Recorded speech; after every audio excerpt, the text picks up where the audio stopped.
আসসালামু আলাইকুম। আমি ডক্টর শহীদুজ্জামান শুভ। আজকে আমরা একটি গুরুত্বপূর্ণ বিষয় নিয়ে আলোচনা করব। দাঁতের পোকা। দাঁতের পোকা মূলত একটি ভুল ধারণা। আমরা প্রায়শই ডেন্টাল ক্যারিজ বা দাঁতের ক্ষয়কে দাঁতের পোকা বলে থাকি। এটি মূলত একটা প্রচলিত ভুল ধারণা। দাঁতের ভেতরে কোনো পোকা থাকে না যা দাঁতকে নষ্ট করে। আসলে দাঁতের এই ক্ষয় হয় এক ধরনের ব্যাকটেরিয়া সংক্রমণে। এই ব্যাকটেরিয়াগুলো আমাদের মুখে সবসময় থাকে এবং খাবারের অবশিষ্টাংশ থেকে অ্যাসিড তৈরি করে। এই অ্যাসিড দাঁতের শক্ত আবরণ এনামেলকে ধীরে ধীরে ক্ষতি করে ফেলে। ডেন্টাল ক্যারিজ কি? ডেন্টাল ক্যারিজ হলো দাঁতের একটি রোগ যা দাঁতের ভেতরের অংশকে ধীরে ধীরে নষ্ট করে ফেলে। এটি ব্যাকটেরিয়াজনিত কারণে হয় এবং দাঁতের উপরের স্তর থেকে শুরু করে ভেতরের দিকে অগ্রসর হতে থাকে। সময় মতো চিকিৎসা না করালে এটি দাঁতের স্নায়ু পর্যন্ত পৌঁছাতে পারে এবং তীব্র ব্যথা সৃষ্টি করে। কিভাবে ক্যারিজ তৈরি হয়? ডেন্টাল ক্যারিজ তৈরি হওয়ার জন্য কয়েকটি ধাপ প্রয়োজন হয়। কয়েকটি ধাপে এটি হয়। প্রথমে হচ্ছে ব্যাকটেরিয়ার আগমন। আমাদের মুখে সাধারণত স্ট্রেপ্টোকক্কাস মিউটান্স এবং ল্যাক্টোব্যাসিলাই এর মতো কিছু ব্যাকটেরিয়া থাকে। এই ব্যাকটেরিয়াগুলো খাদ্যকণা, বিশেষ করে শর্করা এবং চিনি থেকে শক্তি গ্রহণ করে এবং দাঁতের উপর একটি আঠালো পাতলা স্তর তৈরি করে, যাকে আমরা নরমালি প্ল্যাক বলে থাকি। অ্যাসিড তৈরি। প্ল্যাকের মধ্যে থাকা ব্যাকটেরিয়াগুলো শর্করা ভেঙে ল্যাকটিক অ্যাসিড তৈরি করে।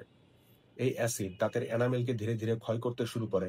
এনামেল ক্ষয় হয়ে গেলে দাঁতের ভেতরের নরম অংশ ডেন্টিন উন্মুক্ত হয়ে যায়, যা আরো দ্রুত ক্ষয়প্রাপ্ত হয়। কি খাবার ক্যারিজ তৈরি করে? মূলত চিনি, শর্করাযুক্ত খাবার এবং পানীয় দাঁতের ক্যারিজ হওয়ার প্রধান কারণ। মিষ্টি, চকলেট, ক্যান্ডি, লজেন্স, মিষ্টি biscuit, cake, soft drinks, juice এবং অন্যান্য মিষ্টি পানীয়, শর্করাযুক্ত স্ন্যাক্স যেমন চিপস। এই খাবারগুলো খাওয়ার পর যদি আমরা মুখ ভালোমতো পরিষ্কার না করি, তবে ব্যাকটেরিয়াগুলো সহজেই অ্যাসিড তৈরি করতে পারে। কিভাবে ক্যারিজ প্রতিরোধ করা যায়?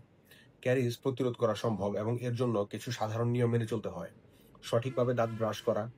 প্রতিদিন অন্তত ২ বার ফ্লোরাইডযুক্ত টুথপেস্ট দিয়ে দাঁত ব্রাশ করতে হবে, বিশেষ করে সকালে নাস্তার পর এবং রাতে ঘুমানোর আগে।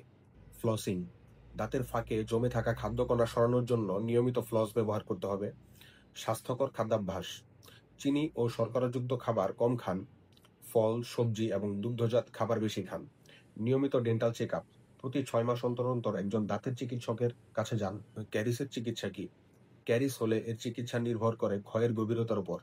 ফিলিং। যদি ক্ষয় প্রাথমিক পর্যায়ে থাকে এবং দাঁতের ক্ষয়প্রাপ্ত অংশ পরিষ্কার করে যদি ফিলিং বা পূরণ করা যায়, তাহলে এটাকে আমরা ফিলিং ট্রিটমেন্ট বলি। তারপর হচ্ছে রুট ক্যানেল ট্রিটমেন্ট। যদি ক্ষয় দাঁতের স্নায়ু পর্যন্ত পৌঁছে যায়, তবে রুট ক্যানেল ট্রিটমেন্ট প্রয়োজন হতে পারে। এই পদ্ধতিতে দাঁতের ভেতরের স্নায়ু এবং রক্তনালী অপসারণ করা হয়, বের করে ফেলা হয় এবং ফাঁকা স্থান পূরণ করা হয়। দাঁত তুলে ফেলা। যদি দাঁতের ক্ষয় এতটাই বেশি হয় যে এটি আর সংরক্ষণ করে রাখা সম্ভব নয়, সেই ক্ষেত্রে দাঁতটি তুলে ফেলতে হবে। আশা করি ডেন্টাল ক্যারিজ সম্পর্কে আপনাদেরকে একটি প্রাথমিক ধারণা দিতে পেরেছি এবং আমরা বুঝতে পেরেছি যে ডেন্টাল ক্যারিজ হচ্ছে রোগটার নাম এবং এখানে দাঁতের ভেতরে কোনো পোকা থাকে না, যেটা নরমালি আমাদের গ্রামের ভাষায় যেটা বলা হয় যে দাঁতে পোকা। পোকা বলতে আসলে আসলে কোনো কিছু নেই। আপনাদের কোনো কিছু জানার থাকলে অবশ্যই আমাদের কমেন্ট বক্সে জানাবেন এবং আপনাদের ভিডিওটি ভালো লাগলে শেয়ার করে দিতে পারেন। আমাদের চ্যানেলটিতে অবশ্যই সাবস্ক্রাইব করে রাখবেন। ধন্যবাদ। আসসালামু আলাইকুম।